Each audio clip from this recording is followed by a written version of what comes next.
Hi everyone, ఈ రోజు మనం ఈ వీడియోలో SAP లో SRNs చేసినప్పుడు స్టాక్ రిటర్న్స్ లోకి రావడం జరుగుతుందండి. ఆ రిటర్న్స్ లోని స్టాక్ మనము వేరే కస్టమర్ కు సేల్ చేయాలన్నా వేరే విధంగా అయినా డిస్పాచ్ చేయాలన్నా దాన్ని మనం అన్రిస్ట్రిక్టెడ్ లోకి తీసుకురావాల్సిన అవసరం ఉంటుంది. ఇప్పుడు మనకు ఇక్కడ రిటర్న్స్ లో స్టాక్ 100 క్వాంటిటీ ఉంది, దాన్ని అన్రిస్ట్రిక్టెడ్ లోకి మనం తీసుకురావాలి. దానికోసం మనం యూజ్ చేయాల్సిన టీ కోడ్ వచ్చేసి మీగో ఎంటర్ చేసిన తర్వాత ట్రాన్స్ఫర్ ఈవెంట్ లో ట్రాన్స్ఫర్ పోస్టింగ్ అని సెలెక్ట్ చేసుకోవాల్సిన అవసరం ఉంటుంది. తర్వాత R10 అదర్ గా సెలెక్ట్ చేసుకోవాల్సిన అవసరం ఉంటుంది. మూమెంట్ టైప్ వచ్చేసి 453 గా సెలెక్ట్ చేసుకోవాల్సిన అవసరం ఉంటుంది. తర్వాత ట్రాన్స్ఫర్ పోస్టింగ్ ట్యాబ్ మీద క్లిక్ చేసి మెటీరియల్ నంబర్ ఎంట్రీ చేయాల్సి ఉంటుంది. తర్వాత ప్లాంట్ ఏ స్టోరేజ్ లొకేషన్ లో ఉందో ఆ స్టోరేజ్ లొకేషన్, తర్వాత ఏ స్టోరేజ్ లొకేషన్ కి తీసుకువెళ్లాలో ఆ స్టోరేజ్ లొకేషన్ ఎంట్రీ చేయాలి. స్టోరేజ్ లొకేషన్ మీరు సేమ్ ఎంట్రీ చేయాలని మ్యాండేటరీ ఏం లేదు. మీరు ఎంత క్వాంటిటీ తీసుకెళ్తా అనుకుంటున్నారో ఆ క్వాంటిటీ ఎంట్రీ చేయండి.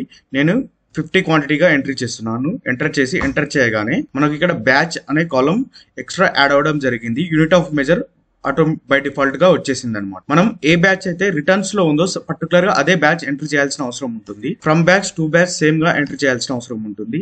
ఎంటర్ చేసి 2 టైమ్స్ ఎంటర్ చేసి చెక్ అనే సింబల్ మీద క్లిక్ చేయండి. డాక్యుమెంట్ ఈజ్ ఓకే అని వచ్చింది. ఇక్కడ ఐటమ్ ఓకే కూడా టిక్ ఉందా లేదా చెక్ చేసుకోండి ఒకసారి. బై డిఫాల్ట్ గా టిక్ వస్తుంది ఒకటే ఎస్కేప్ చేసేటప్పుడు, లేదంటే ఒకసారి మీరు చెక్ చేసుకోవాల్సిన అవసరం ఉంటుంది. తర్వాత పోస్ట్ మీద క్లిక్ చేయండి.